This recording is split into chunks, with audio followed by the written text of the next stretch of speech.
গাড়ি বেরিয়ে যাওয়ার আগে আপনারা গাড়ির কাগজপত্র এবং আপনার লাইসেন্স চেক করে পরে বাইর হবেন। নিরাপদ সড়কের দাবিতে ছাত্রদের আন্দোলনের মুখে ঘোষণা ছাড়াই দূরপাল্লার বাস চলাচল বন্ধ করে দেয় বাস মালিকরা।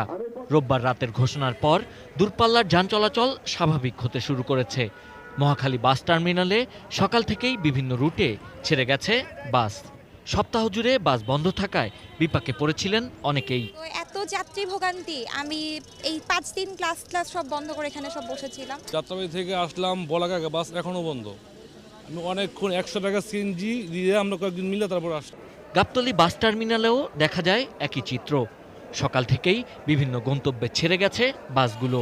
তবে যাত্রীদের চাপ কিছুটা কম থাকায় বাস ছাড়তে দেরি হয়েছে।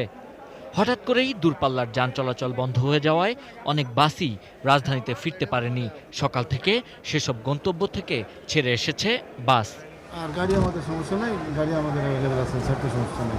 যাত্রী সংখ্যা একটু কম।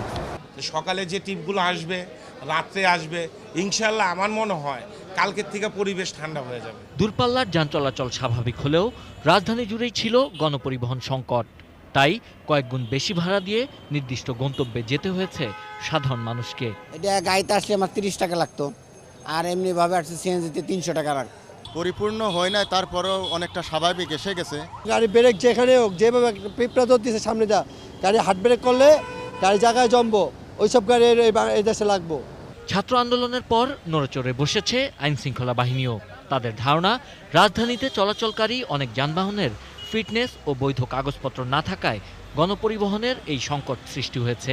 গাড়িতে পাবলিক আছে, নইলে আমি তোমাকে জেল দিতাম। এই লোকগুলো এখন ভোগান্তি হবে, অনেক বেশি ক্ষতি হবে এদের কাজে। এজন্য মোটরযান অধ্যাদেশ 1983-এর 138 ধারায় তোমাকে আমি 1000 টাকা জরিমানা করলাম। জেব্রা ক্রসিং ছাড়াই রোড পার হচ্ছিলাম, এজন্য আমাকে মামলা দেওয়া হয়েছে। জানতাম না যে জরিমানা করে, যেহেতু জানলাম আজকে আর উঠবো না, এইভাবে চলবো না আর কি। Sabbir Ahmed, ATN news, Dhaka.